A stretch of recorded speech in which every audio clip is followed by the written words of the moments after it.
Hello friends, வணக்கம் and welcome back to Critics Mode. இன்னைக்கு நம்ம எந்த மூவியோட ரிவ்யூ பார்க்க போறோம்னு கேட்டீங்கன்னா 2025ல பாலிவுட்ல ரிலீஸ் ஆயிருக்க ஒரு horror thriller drama movie Kajol தான் லீடில் எடுத்து நடிச்சிருக்காங்க. நெட்ஃபிளிக்ஸ்ல இந்த படம் இப்போ ஸ்ட்ரீமிங் ஆயிட்டு இருக்கு. ஆன்லைன் ஸ்டோரி என்னன்னு கேட்டீங்கன்னா, நம்ம கதையோட ஹீரோயினோட ஹஸ்பண்ட் மர்மமான முறையில இறந்து போக நம்ம கதையோட ஹீரோயின் பொண்ணை கூட்டிட்டு அவங்களோட சொந்த ஊர்ல இருக்கக்கூடிய ஒரு ப்ராப்பர்ட்டியை செல் பண்ண போறாங்க.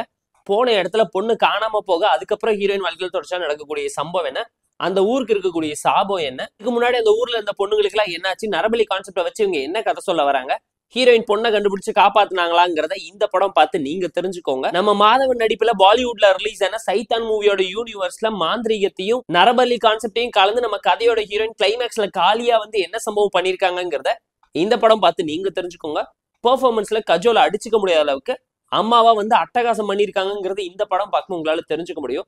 அந்த அளவுக்கு செம ஸ்ட்ராங்கான ஃபீமேல் சென்ட்ரிக்கான கேரக்டர் தான் இது. ஸ்டோரியை பொறுத்த வரைக்கும் ஒரு நல்ல ஹாரர் த்ரில்லர் சப்ஜெக்டை தான் எடுத்து வச்சிருக்காங்க. கார் சேசிங் சீன் அல்டிமேட்டா இருந்துச்சு. பல இந்தோனேஷியன் ஹாரர் த்ரில்லர் ட்ராமாவை பார்த்து இன்ஸ்பயர் பண்ணிட்டாங்களோ கண்டிப்பா நீங்களே ஃபீல் பண்ற லெவலுக்கு சிமிலரான சப்ஜெக்டிவ் டோன்ல தான் இருந்துச்சு. ஸ்கிரீன் பிளே பொறுத்துக்கு ஃபர்ஸ்ட் ஹாஃப் டீசென்டா இருந்துச்சு, செகண்ட் ஹாஃப் ஆவரேஜா இருந்துச்சு, கிளைமேக்ஸ் நீட்டா இருந்துச்சு. ஓவராலா டீசென்ட் வாட்சான ஒரு மூவில தான் நான் உங்களுக்கு சஜஸ்ட் பண்ணுவேன். கேரக்டரைசேஷன், கண்டென்ட், கான்ஃபிளிக்ட்னு சொல்லி எல்லாத்தையுமே கரெக்டா எடுத்து பிளேஸ் பண்ணி பிரசென்ட் பண்ணிருக்காங்க. படம் டெக்னிக்கலா நீட்டா இருந்துச்சு. பேக்ரவுண்ட் ஸ்கோரிங், சினிமோகிராஃபின்னு சொல்லி எல்லாத்தையுமே பார்த்து ப்ராப்பரா பிளேஸ் பண்ணி எமோஷனல் டிராமாலாம் ஹைலைட் பண்ணி காமிச்சிருக்காங்க.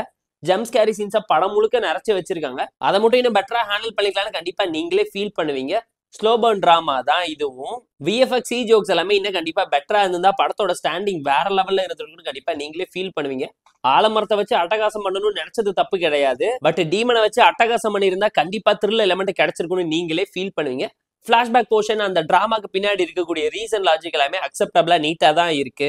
படத்துல ஒரு சில ஃபிளாஸ் இருந்தாலும் ஃப்ளோ இந்த இடத்துல அஃபெக்ட் பண்ணல. ஃபேமிலி அண்ட் ஃப்ரெண்ட்ஸ் கூட பார்த்து என்ஜாய் பண்ற மாதிரியான Bollywood horror thriller drama movie தான் நான் உங்களுக்கு சஜஸ்ட் பண்றேன். கதையும் கண்டென்ட்டும் நல்லா இருந்ததுனால பார்த்து என்ஜாய் பண்ணுங்கன்னு தான் நான் உங்களுக்கு ரெக்கமெண்ட் பண்ணிருக்கேன். இந்த மூவிக்கு நம்ம தரக்கூடிய ரேட்டிங் எல்லாம் கேட்டீங்கன்னா 6.8 out of 10. இந்த வீடியோ உங்களுக்கு பிடிச்சிருந்தா லைக் பண்ணி, கமெண்ட் பண்ணி, ஷேர் பண்ணி, சப்ஸ்கிரைப் பண்ணி சப்போர்ட் பண்ணி. இந்த வீடியோ பிடிக்கலாமா இருக்கா டிஸ்லைக் வச்சு கமெண்ட் பண்ணி. நம்ம டெலிகிராம் சேனலுக்கு லிங்க் டிஸ்கிரிப்ஷன்ல இருக்கு, ஜாயின் பண்ணிக்கோங்க. டெய்லி மூவி அப்டேட்ஸ் உங்களுக்காக வந்துடும். Tata bye, see you on Love You All.